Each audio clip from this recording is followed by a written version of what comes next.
یہ ایک نہایت ہی پرسر اور دل کو چھو لینے والا واقعہ ہے جو نہ صرف اسلام کی رحمت و محبت کو ظاہر کرتا ہے بلکہ ہمیں یہ بھی سکھاتا ہے کہ رحم اور نرمی صرف انسانوں کے لیے نہیں بلکہ اللہ کی ہر مخلوق کے لیے ضروری ہے۔ یہ واقعہ اس دور کا ہے جب نبی کریم اپنے چند صحابہ کرام کے ساتھ ایک سفر پر تشریف لے جا رہے تھے۔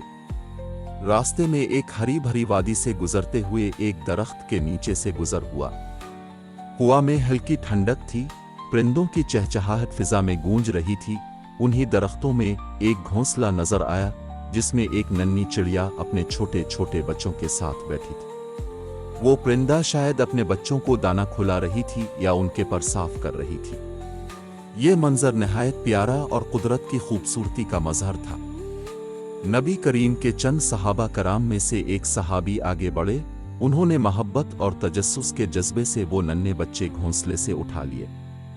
ان کا مقصد انہیں نقصان پہنچانا نہیں تھا بلکہ صرف دیکھنا تھا کہ یہ ننھے پرندے کیسے ہیں، کتنے نرم اور پیارے ہیں۔ مگر جیسے ہی وہ چڑیا واپس آئی اور اس نے دیکھا کہ اس کا گھونسلہ خالی ہے، وہ فضا میں چیخنے لگی، آسمان پر چکر کاٹنے لگی اور اپنی بے بسی میں ایسے آوازیں نکالنے لگی جیسے کوئی ماں اپنے بچے کھو دے تو کرتی ہے۔ وہ کبھی نیچے آتی، کبھی اوپر جاتی، کبھی گھونسلے کے قریب منڈلاتی اور کبھی زمین پر آ کر اداس ہو جاتی۔ اس کی بے قراری دیکھ کر نبی کریم کا دل بھر آیا، اپنے صحابہ کرام سے پوچھا، کس نے اس پرندے کے بچوں کو تکلیف دی ہے؟ اس کی اولاد کو اس سے جدا کیا ہے؟ صحابہ کرام نے عرض کیا، یا رسول اللہ، ہم نے محض دیکھنے کے لیے ان بچوں کو اٹھایا تھا، ہمارا ارادہ انہیں کوئی نقصان پہنچانے کا نہیں تھا۔ رحمت للعالمین نے نہایت نرم لہجے میں فرمایا، انہیں فوراً ان کی ماں کے پاس واپس رکھ دو، کیونکہ جس نے کسی جاندار کو تکلیف دی اللہ تعالیٰ اس پر رحم نہیں کرے گا۔ یہ فرمان سنتے ہی صحابہ کرام نے فوراً وہ بچے واپس گھونسلے میں رکھ دیے۔ جب پرندہ واپس آیا اور اپنے بچوں کو زندہ اور سلامت دیکھا تو اس کی آواز میں سکون آ گیا۔ وہ ان پر اپنے پر پھیلا کر بیٹھ گیا، جیسے انہیں کہہ رہا ہو کہ اب تم محفوظ ہو، اب کوئی تمہیں نقصان نہیں پہنچائے گا۔ نبی کریم نے یہ منظر دیکھا تو صحابہ کرام کی طرف رخ فرما کر فرمایا، کیا تم دیکھتے ہو اس ماں کا اپنی اولاد کے لیے کتنا پیار ہے؟ اللہ تعالیٰ اپنے بندوں سے اس سے بھی زیادہ محبت کرتا ہے۔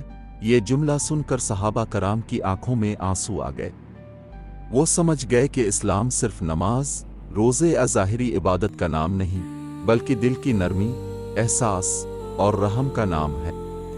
یہ دین ہمیں صرف انسانوں کے ساتھ نہیں بلکہ اللہ کی ہر مخلوق کے ساتھ محبت اور نرمی کا سلوک سکھاتا ہے۔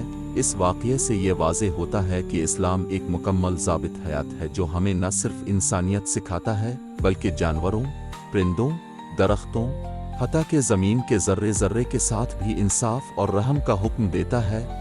نبی کریم نے ایک اور موقع پر فرمایا تھا کہ ایک عورت کو جہنم میں اس لیے ڈالا گیا کیونکہ اس نے ایک بلی کو قید کر کے رکھا، نہ اسے کھانے کو دیا اور نہ آزاد کیا کہ وہ خود رزق تلاش کر سکے۔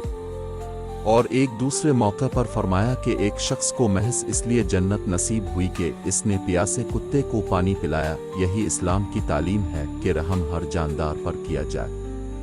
اگر ایک چھوٹے پرندے کا درد نبی کریم کو محسوس ہوتا ہے تو سوچو انسان کا درد اللہ کے نزدیک کتنا بڑا ہوگا۔ یہ واقعہ ہمیں یہ سبق دیتا ہے کہ ہم اپنی زندگی میں کسی بھی جاندار کو تکلیف نہ دیں، چاہے وہ جانور ہو یا پرندہ، کیونکہ جو دل دوسروں کے لیے نرم نہیں وہ اللہ کی رحمت سے محروم ہو جاتا ہے۔ اسلام کی اصل روح محبت، نرمی اور احساس میں ہے۔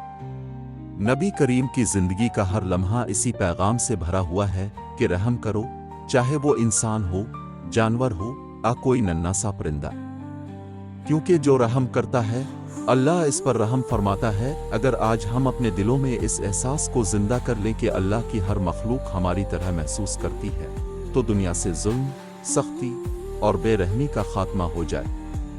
یہی نبی کا پیغام تھا اور یہی ایک سچے مسلمان کی پہچان ہے۔